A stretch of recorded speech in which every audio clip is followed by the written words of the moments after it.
Good evening, folks. So, today's episode, I want to talk a little bit about guitar strings. And I guess not just guitar strings, but strings in general. But my knowledge and background is guitar strings. And talking about, I guess different gear preferences, things that I've used over the years, things that I've learned.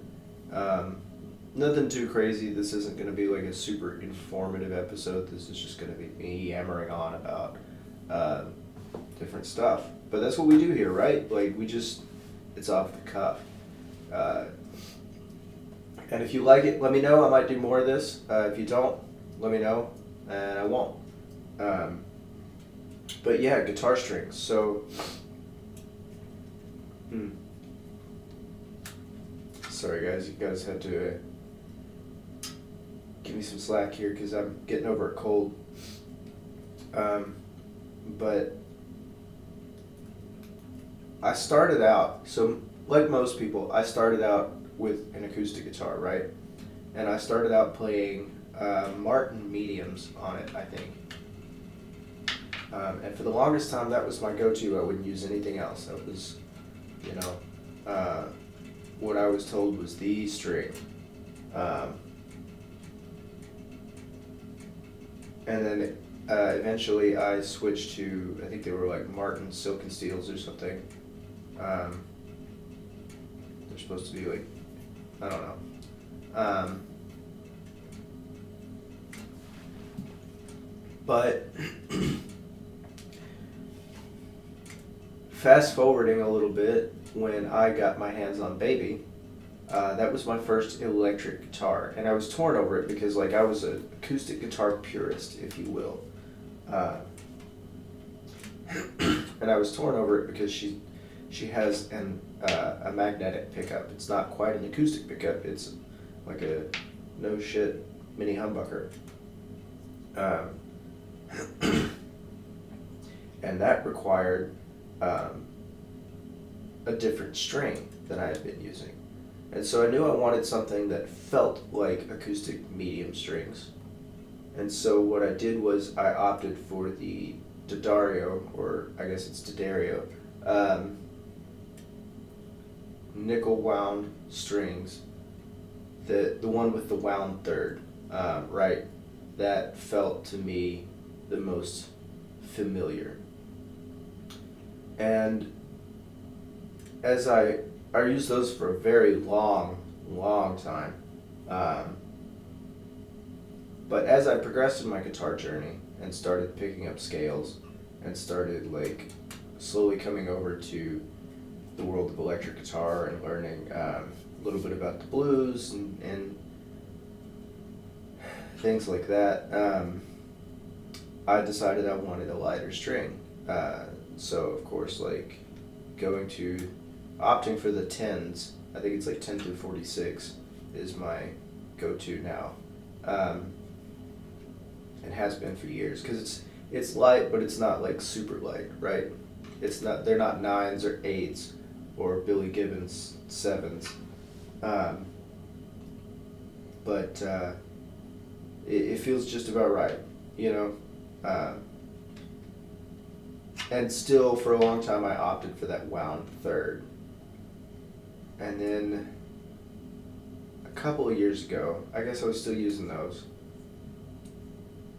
but I think it was somewhere around 2018, somewhere around there. After years of using D'Addario, somebody convinced me to switch and try Ernie balls. And I had been, I don't know, I thought Ernie balls would be a little too slicky, right? But here it is, 2025, and I've been using them since 2018, so I'm not going to do public math. But been using them here for a couple of years, and I like them. And what I like about them is they're bright, but they keep, I guess, their quote-unquote freshness for a while.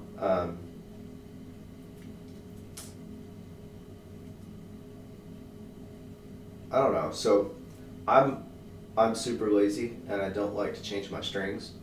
I've met a lot of musicians that are like, hey, doesn't matter how often you play, but every single show you're going to change your strings. I think that is absolutely ridiculous. I mean, I get it. I get why they do it, but I see that as wholly unnecessary. Um, just, I don't know, get you a good string and take care of them, and like they'll keep their freshness. They'll sound fine. Um, or at least my favorite guitar players from the 50s and 60s definitely weren't doing that. I know like that mentality was already kind of there among your top tier players, but amongst like some of your other players, I guarantee you Luther Perkins was not doing that.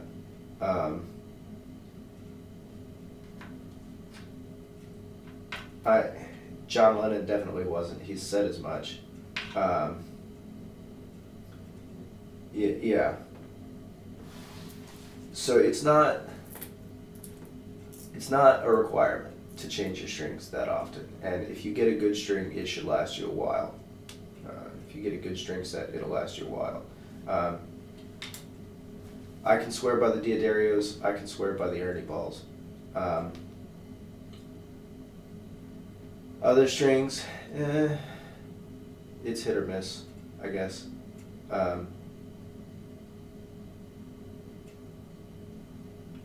But here lately, so I've used, what is it? It's a steel string, but it's a nickel wound steel, and it's a nickel alloy that they use for the winding. It's good. It's nice and bright. Like I said, it keeps its freshness. But here lately, I've been thinking about my sound, and I've been thinking about switching back to a pure nickel string, right? Back might not be the right word, but I'm thinking about switching to a pure nickel string with a wound third.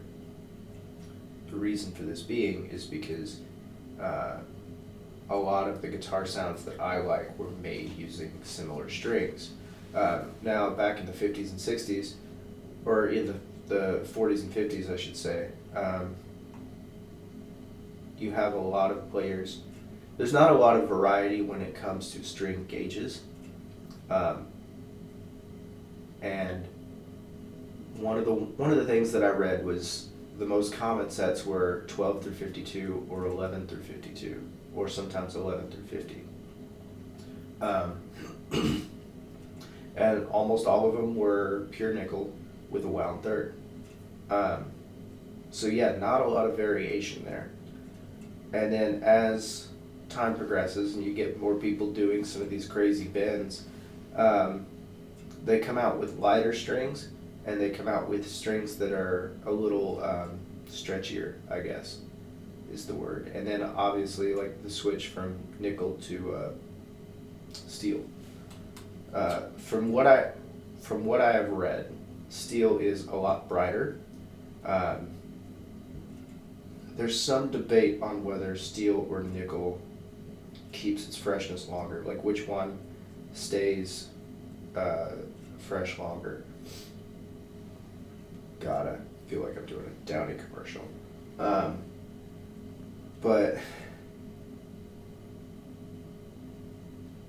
that's going to be interesting to me to like fish out which ones. And I think so realizing too that I've accidentally picked up the Ernie Ball Pure Nickel before, because I grabbed my typical yellow pack that I get, and I noticed like the packaging was different. I was looking at them a couple days ago and realized like, oh yeah, one of them is their steel set, the other one's their nickel set, their quote unquote vintage set. Well, that set does not have a wound third, and again, they're 10s, they're lights, 10 through 46. So a little lighter than what I am intending to go for. My only reservation is that my experience with heavier strings is sometimes they tend to pull on the neck pretty hard, uh, and it can cause neck warpage. So that's definitely not something I want to fight with. It's not something I'm going to look forward to fighting with, but I don't know. That's the other thing is, like, if you're looking to change your sound before you change out your pickups, try changing the strings you're using. Obviously, it is the cheapest option. Strings are like anywhere from $7 to $14, depending on what you get.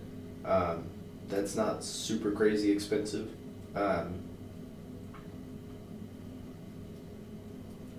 And while there's a lot of mojo in a good pickup, it's not as mystical as you might think it is, right? There's no magic, and it's literally just wire wrapped around a bobbin with some magnets in it.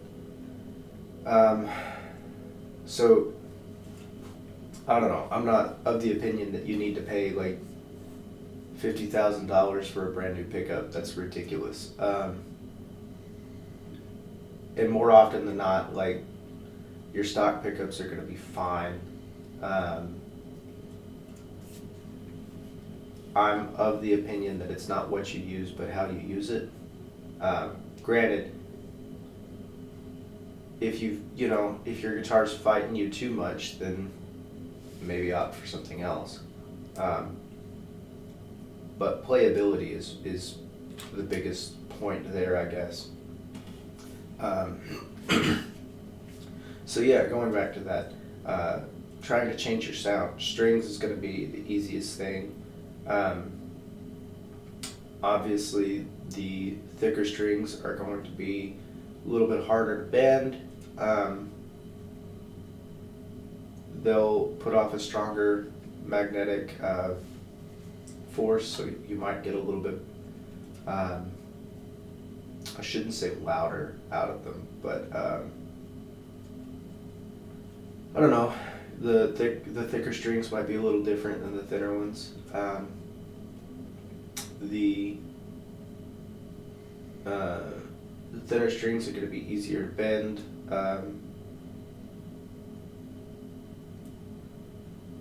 That wound third does make a difference. I feel like it gets a little bit chunkier of a sound.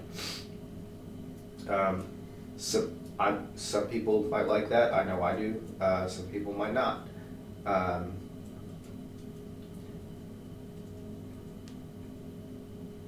And then, of course, like nickel steels or steel alloys. Then they've got weird stuff like chromes and then titanium wound. I don't know anything about all that. That's experimental to me. But I don't know. Could be cool. And then you can start getting into other weird stuff like flat wounds, which aren't as popular now, but were super popular, I guess, in the 40s and 50s, especially with a lot of the jazz cats. Those are pretty cool. They've got kind of a, if you can imagine like the top end kind of rounded off a bit, that's what a flat wound string sounds like to me, which is pretty cool for like jazz and stuff. I don't know. It's never been a thing that I've been super fond of, and I feel like if I wanted to get that sound, I would just roll the tone knob off just a little bit. But two, they feel different than regular round wound strings, right? And I think therein lies the big thing. My only thing about the flat wound strings that I have experienced that turn me off to them is as they start to age and as they start to get older, if you are sliding and your finger catches that flat winding, it can slice you open. It can really get you. That's happened to me once or twice, and that kind of turned me off to them. But again, the simple solution to that is just change your strings. Don't be cheap, right? Don't be me. But there's definitely something out there that's for everybody, and the world of strings is pretty interesting, right? And then a lot of this goes for acoustic guitars too. There's different bronze alloys. You've got copper wound. You've got different things, and they all sound just a little bit different. We're going to take a break here real quick and put on Good Morning Heartache. It's a song that I covered from Billie Holiday a few years ago. Hope you guys enjoy.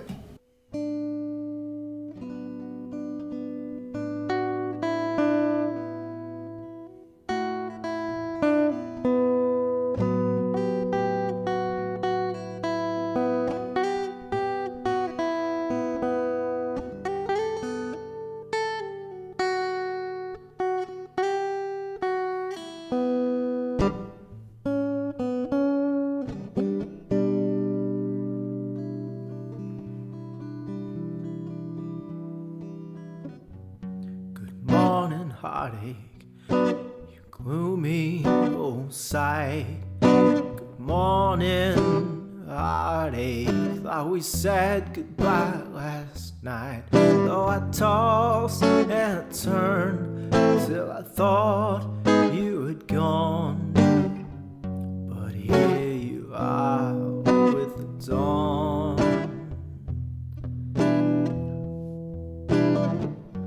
Wish I could forget you, but you're here to stay.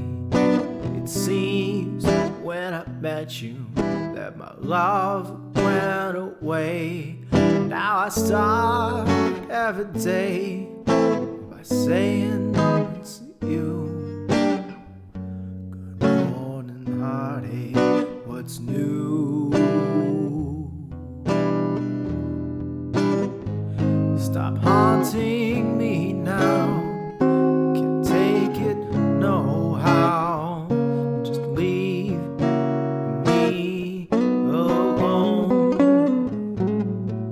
I've got those Monday blues straight through Sunday blues.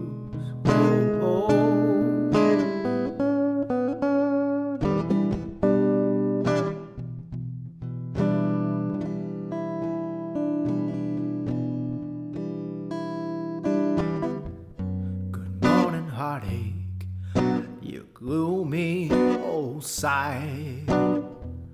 Good morning, heartache, how did you sleep last night?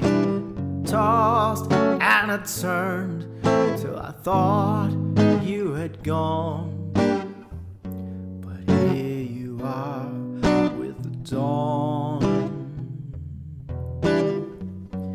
Good morning, heartache, here we go again. Good morning, heartache, you're the one who knew me when I might as well get used to you just hanging around. Good morning, heartache, sit down.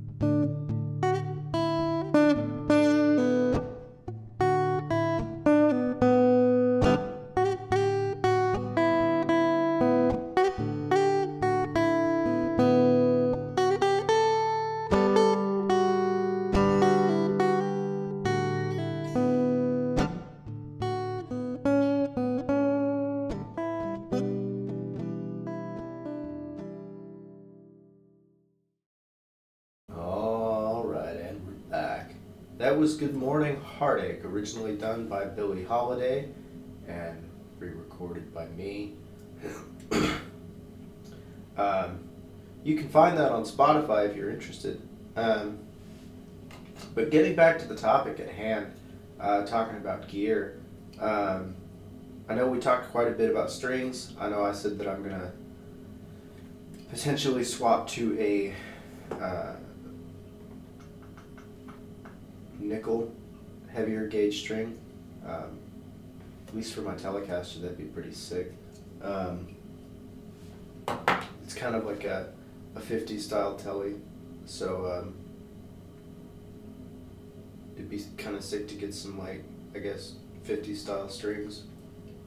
Something that might have come with it out of the factory, which would have been, from what I was reading, would have been pure nickels and would have been 12s. So pretty heavy string, but especially by today's standards. But moving on, talking about another thing that can impact your sound in a big way is your picks. So obviously, like, the first thing that's really going to decide your sound is going to be your technique, right? And how you play, but your tone and things from there is going to be, you know, your strings, your picks, your pickups, and everything in your circuit, right? So pedals, cables, amps, you name it. The cheapest things to swap out in there are going to be your strings and picks. So me personally, I usually, especially on my recordings, prefer to use my fingernails. I do a lot of finger style picking. When those get worn down or when my fingers get fatigued, I have finger picks, the two metal ones that go on my middle and middle and pointer finger, and then I've got that thumb pick. Those are the only three fingers I really use. I haven't quite mastered using the ring finger and the pinky just yet, but I guess we'll get there eventually, maybe, potentially, who knows. As far as flat picks though, there's a wide variety of cool and interesting flat picks out there. I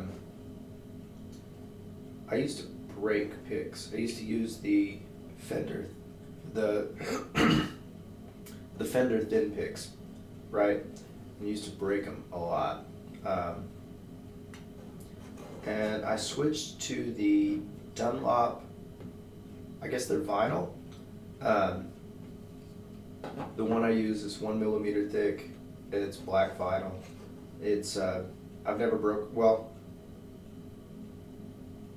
no, I've broken one. In how many years have I been using these things? We'll say 18 years. I've broken one. So that tells you how amazing these things are. And they do good once you start wearing them in. They've got some flex to them. So 1 millimeter is pretty thick, but because they're vinyl, they're not like, I guess, other plastics. They have a little bit more flex to them than other thick picks. That's what I like. It's a little stiffer than a medium, but not quite as stiff as other thick picks. That just sounds so bad.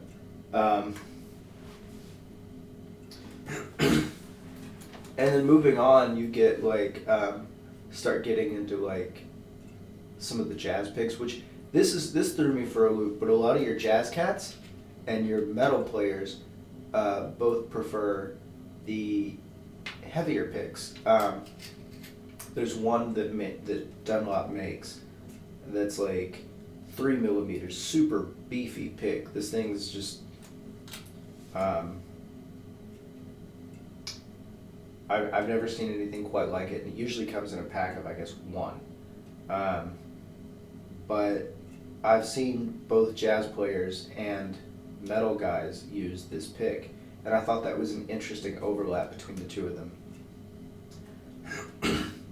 Also, a lot of metal players who downtune will prefer the heavier strings in a similar way to the way jazz players will also prefer heavier strings. So that's another interesting thing, that two seemingly very different genres that surprisingly, they have similar tastes in gear. It's kind of wild, huh? Weird. But it makes sense though. Another thing that caught my eye, and I'm curious, is I've seen a lot of jazz players out there using picks made of bone. Or I shouldn't say a lot, but I've seen a few players out there using picks made of bone. And I think that's interesting. So I've always kind of, I don't know, I've always thought it was weird, and maybe weird's not the right word, but I've always thought it was interesting using items made of organic material rather than like plastic, right? So wood was a living thing.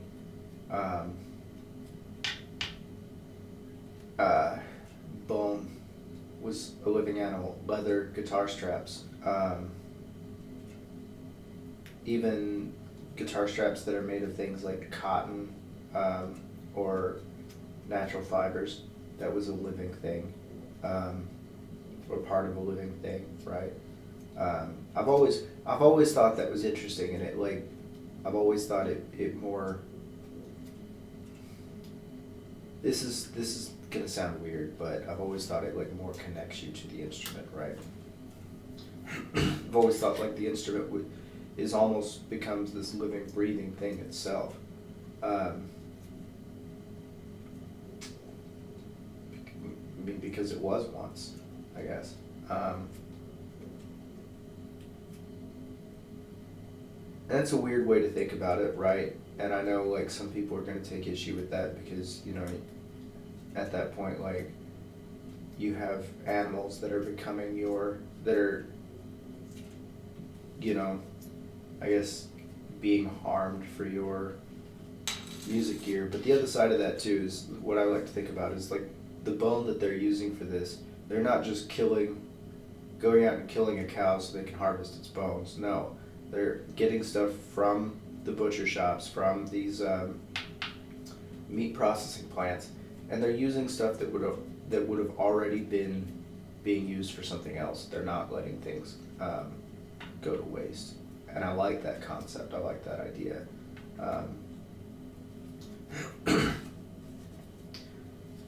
Same with a lot of like leather, stuff like that. I don't know. It just seems it's an interesting concept, and I'll leave it at that. I guess we'll wrap up here. We're getting long in the tooth. So, what song did I have picked out? So, this is an alternate take of my song Gypsy Lady. Son of a bitch. This is an alternate take of my song Gypsy Lady, and it is in C sharp, so I'm singing a little bit higher, a lot of it higher.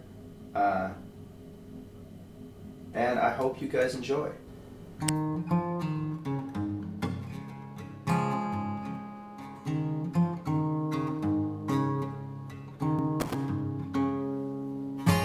Gypsy lady, you sing in dreams. In your starry eyes, there's a sadness that gleams. In a crowded barroom, your guitar rings with your cowboy songs and mountain hymns. Oh, gypsy lady, you sing.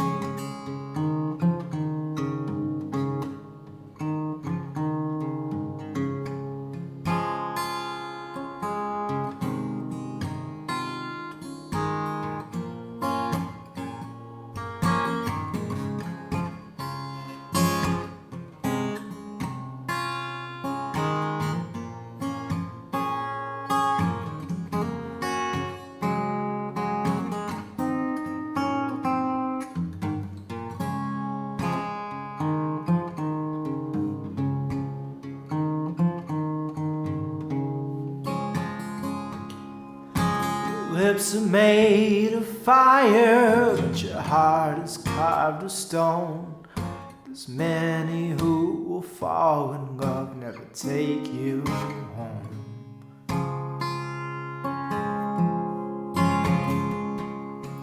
The siren voice whispers in my ears. I hear it in my dreams after all these years. Oh, gypsy lady, you sing. Oh,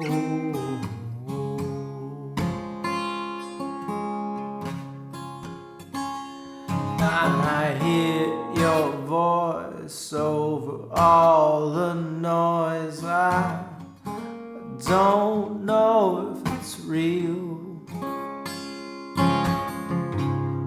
Even in my pain, I still sing this refrain that we wrote.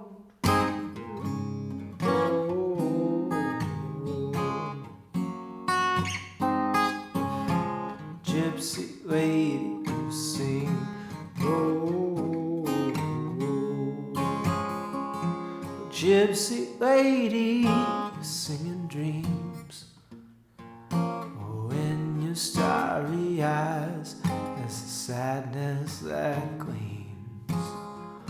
Oh, gypsy lady, you sing.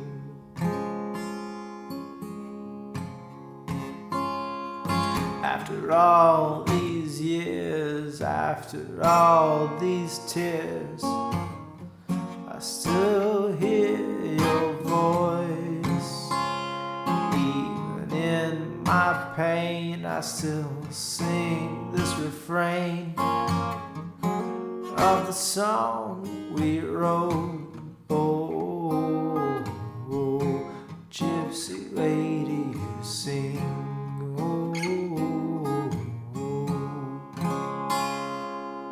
Well, folks, that's it. That's it for this week. I hope you have had a great time. I know I have. And we will be hitting, next week, we will be hitting our mid-season break. So next week's going to be our final episode for a while, and then we will be back in September. I hope to see you all then, and I hope you all have a great time.